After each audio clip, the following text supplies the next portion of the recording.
13 साल से बिस्तर पर अचेत पड़े बेटे को हर दिन उम्मीद के सहारे जिंदा रखने वाले माता पिता के लिए आखिरकार एक बेहद कठिन फैसला सामने आया। दर्द, संघर्ष और इंतजार से भरी इस कहानी में उच्चतम न्यायालय ने बुधवार यानी कि आज गरिमा के साथ मरने के अधिकार यानी कि right to die with dignity के अधिकार पर देश भर में नई बहस छेड़ दी है।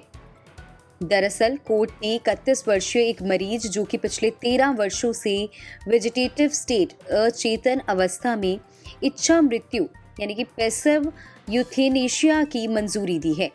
देश में इस तरह का ये पहला मामला है।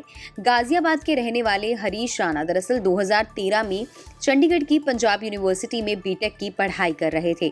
इसी दौरान वे हॉस्टल की चौथी मंजिल से गिर गए, जिसके बाद से वे कोमा में हैं और लाइफ सपोर्ट सिस्टम पर जिंदा हैं।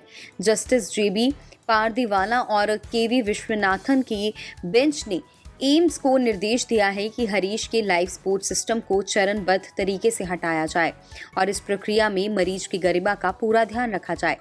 दरअसल पैसिव यूथेनेशिया में मरीज को जिंदा रखने वाले उपकरण और इलाज धीरे धीरे हटा दिए जाते हैं ताकि प्राकृतिक मृत्यु हो सके।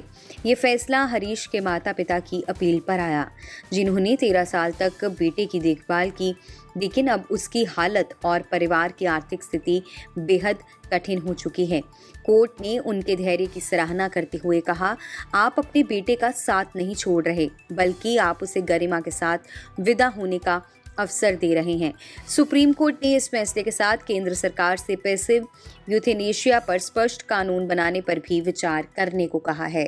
इमोशनली बहुत टफ है, क्योंकि अपने ही बच्चे को अपनी आंखों के सामने मरता हुआ देखना किसी भी पेरेंट के लिए अच्छा नहीं होता, लेकिन वो 13 साल से यही होता देख रहे थे। इसी वजह से सुप्रीम कोर्ट आए थे और सुप्रीम कोर्ट ने आज आर्टिकल 21 के मातहत राइट टू डाई का राइट हरीश राणा को दे दिया गया है। अगले एक हफ्ते के बीच में एम्स में पहुंच जाएगा हरीश राणा और वहाँ उसकी सारी जो ट्यूब्स वगैरह सब रिमूव कर दी जाएंगी और जैसे वो ट्यूब रिमूव होगी नेचुरल स्टेट में होगा, नेचुरल जैसे भी उसकी डेथ हो सकती होगी होगा, तो मतलब अब कोई छेड़खानी नहीं होगी, सब कुछ नेचुरल।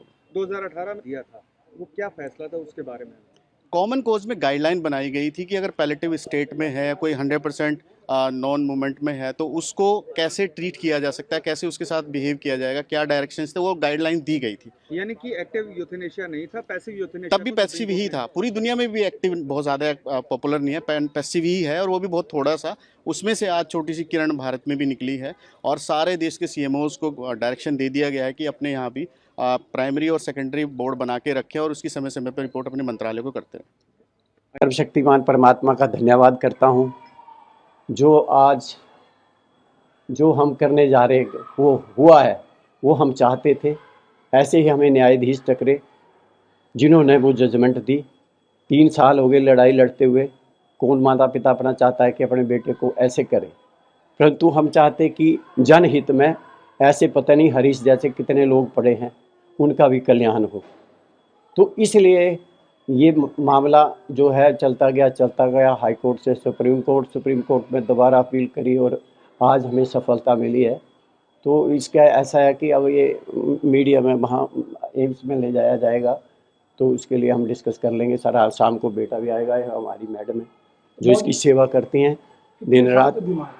आज 12.5 साल हो गए। बीमार नहीं है, ये बच्चा सिविल इंजीनियरिंग कर रहा था और टॉपर था CU का, 2 कंपटीशन जीत चुका था, तीसरा जीतना था इसने पंजाब यूनिवर्सिटी में। आप इतने साल से इस वक्त इतनी तकलीफ में